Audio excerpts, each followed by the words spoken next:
Hello. In this video, what we're going to do is we are going to look at Reading Part A, and I'll just give you some basic information and what to expect. That's what we're looking at today. Okay, so we're going to look at format and the texts. We'll look at question types. We'll look at a little bit of language, some useful skills, and also I'm going to give you a little bit of advice at the end. Okay, so let's go on and start talking about format and the texts first. Okay, so in terms of the time, you're going to have 15 minutes.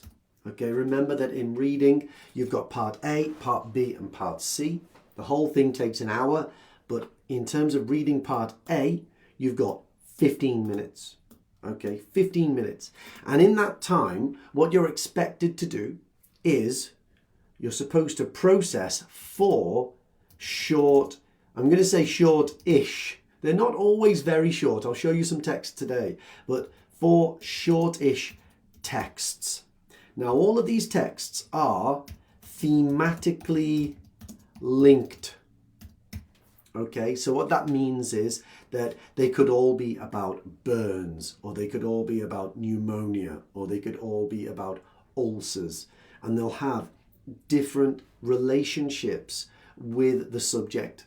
So it could be some people of a certain age. It could be how to classify different types of ulcer, for instance. It could be a treatment. It could be some guidelines. It could be how a procedure works. It could be a comparison of investigations. But in some way, all of them are thematically linked. So let's have a look at some of those texts. Okay, so here's one. Okay, here's text A. You can see this is all about fractures, dislocations, and sprains. So you can see going across there, we've got fractures, dislocations, and sprains. Okay. Next, underneath, we've got what a fracture is, what a dislocation is, what a sprain is. If you scroll down a little bit, you can see that this is basically how to assess and manage a simple fracture. Okay, now I said shortish before. That's a long text, isn't it? It looks like a very long text. Then we've got text C here, where you can see this is about drugs. Okay, this is about drugs, and you can see there's lots of different kinds of information in there. Then here we've got a procedure which is for applying a back slab. Now we can see that all of these are related to fractures. So if we go back up to the top again, we can see it's fractures, dislocations, and sprains. That's what it is. And there's lots of different aspects to it. Okay, different kinds of texts, and in those texts they contain different types of information. All right, now you're going to have some questions that test your ability to find information in all of these texts. And the big challenge for you, okay, the really, really big challenge for you is that you've got to do those questions in a very short time. Okay, so you've got to have a really good strategy for being able to find answers quickly, plus a range of skills as well. So let's go and talk a little bit about the questions. Okay, we'll talk about the question types. Now in Reading Part B and Reading Part C, it's multiple choice. Same with Listening Part B and Listening Part C. But in Reading Part A, it's not that. You've got different types of questions. So let's have a look at those. Let's scroll down. So here we've got a table that's got the different kinds of questions in. Okay, so we've got matching, we've got short answer, and we've got gap fill. Okay, so in terms of questions, we've got 20 questions. Okay, so that's 20 questions in 15 minutes. Now, you don't have to be a mathematician to understand that 20 questions in 15 minutes means under 1 minute per question. Okay, under 1 minute per question. And they're sort of testing different things. But really, the way to think about it is that the matching questions, okay, these matching questions, they're like half of the short answer and gap fill. So I'll give you an example, okay? in which text can you find information about? Let me zoom in a little bit so you can see it a bit better. Okay, so, oh, not that much. Okay, so in which text can you find information about? So what we have to be able to do over here is we have to be able to say text A or text C or text D. All right. Now in the process, in the strategy that SET English have got, you should be able to answer all of the matching questions. I've just got 3 here, not the full test. You've normally got about 7. You should be able to do all of the matching questions, 7 of them, in 5 minutes. Okay, so we prepare the texts and we answer the matching questions. Okay, so basically we're looking for maybe pain relief, or we're looking for splinting a fractured limb, or we're looking at assessing a patient. And in our step 1 in reading part A, we've got a really good idea of the function of all of the texts. We should be able to do these matching questions quite easily. All right, let's do the next short answer. Okay, now in terms of short answer, again, I've only chosen 3 from the test, but you can see if we look at these questions, what they're asking for is a specific piece of information from the text. So we have to go and find the text, and then we have to find the type of information that we're looking for. Now, I don't want to go into too much detail about strategy and technique here, but we need to go and find the text, and then we need to find a category of information. In this case, it would be a piece of equipment. Okay, so what equipment is used to elevate a patient's fractured leg? I'd be going to the back slab text probably and looking for elevate. All right, so you can see just a short answer for these ones. And then we've got gap fill. Okay, the gap fill questions, what we've got is very, very similar, but this time there's a sort of grammatical element of it. So falling on an outstretched hand is a typical cause of a something of the elbow. Now, I know that every gap that's got a in front of it, well, it needs to be a noun. And when I think of something that can happen to an elbow, then I'm thinking of some kind of injury to the elbow. And what I've got to be able to do is, again, I've got to find the text that I think the answer is in, locate the place in the text where I think the answer is, and then try and pull back an injury or a problem of the elbow. Okay, so as I said, this is not a deep dive into the how to answer those questions, but what type of questions. So we've got the matching questions, match to a paragraph. We've got the short answer where we pull a short piece of information and answer the question, and we've got gap fill where we fill the gap and complete a sentence. Okay, so those are the question types. We've got 20 and we've got 15 minutes. So let's think about language. In terms of language, really, we need to think about grammar and vocabulary. In terms of the grammar, it's generally quite basic. It's not super complicated. You know, it's not like reading part C, where it's really, really complicated and you've got long, difficult sentence structures.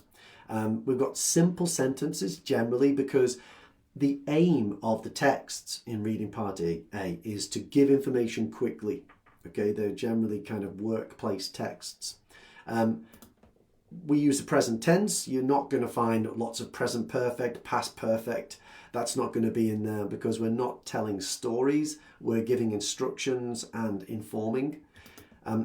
What can be a bit confusing sometimes is that there's note form, especially in guidelines.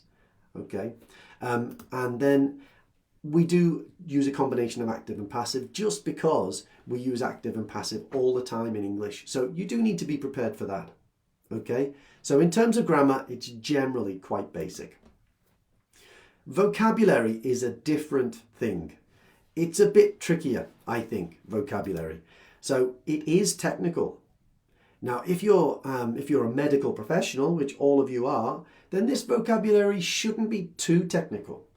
But there's a possibility that sometimes it goes into an area that you're not familiar with, or it's been a long time since you did any kind of study of that area of medicine. So sometimes the technical vocabulary can be a bit tricky. It can be equipment, it can be procedures, It can be investigation types. In one of them, there were lots of different types of bacteria which were causing infections. So it can be quite technical. There are also going to be numbers and percentages. I don't know if you're a numbers, a percentages person, if you understand those things well, but sometimes you do have to do, not a calculation exactly, but you do have to be able to process numbers quite quickly. And there are sometimes quite complex instructions. Following instructions is not always easy in another language. So again, in terms of the language, the vocabulary, it's a bit tricky, I think, for Part A. Okay.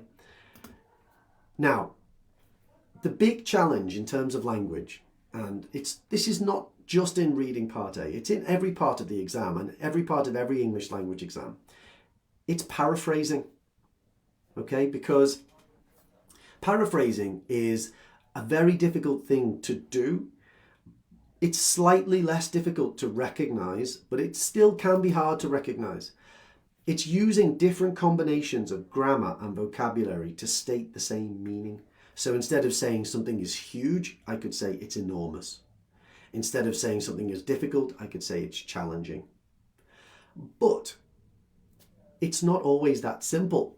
Instead of saying something's difficult, it might say a number of people found the challenges difficult to overcome. Well, that's saying a very similar idea, but it's not 100% the same. But we get the idea. And what we have to be able to do in OET is scan texts with an idea of difficult in our head. We're hoping that the word difficult will be in the text, but it might be challenging, or it might be a whole phrase that matches to that idea. And that, I think, is the biggest challenge in Reading Part A. Okay, so that's the language. In terms of skills, obviously, vocabulary and grammar are skills. Having good skills in that area is really useful for you. But there are also some others, and they are very basic, but extremely useful. So scanning, you're going to be looking at questions and then trying to find information from those questions in the texts. So scanning is essential. All right, looking for words that are the same, looking for paraphrases, looking for matching phrases as well. So scanning, hugely important in Reading Part A.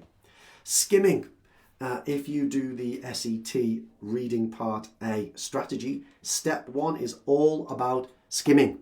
Okay, we're preparing the texts. We're not reading in detail. We're trying to find main function. We're trying to find useful vocabulary that we think will be featured in the questions. Skimming is essential for that.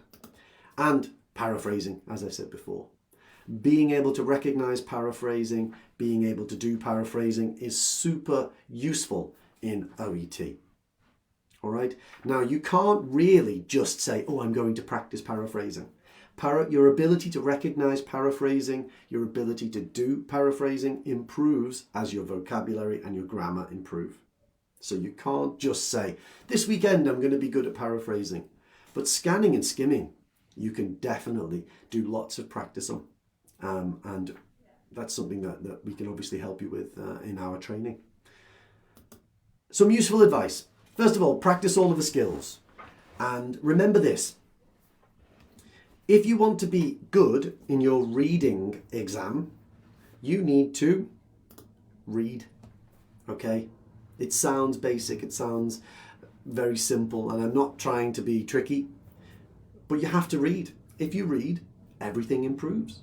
You become more experienced with how texts work in English, you improve your vocabulary, you improve your scanning. We've got loads of really helpful tips and tricks to improve your skills, but the main one is read. Okay, so I hope that was really useful as an introduction to Reading Part A. We've got lots more information about strategies and techniques and vocabulary, but this is just an introduction. So I hope it was very useful and best of luck. Now, if anybody who's watching live or sees this on Facebook wants this document or wants any more information about what we're doing at SET regarding Reading Part A, then just pop something into the comments below, and we'd be very, very happy to get in touch with you and have a chat with you about your training. Okay, take care everyone. Bye-bye.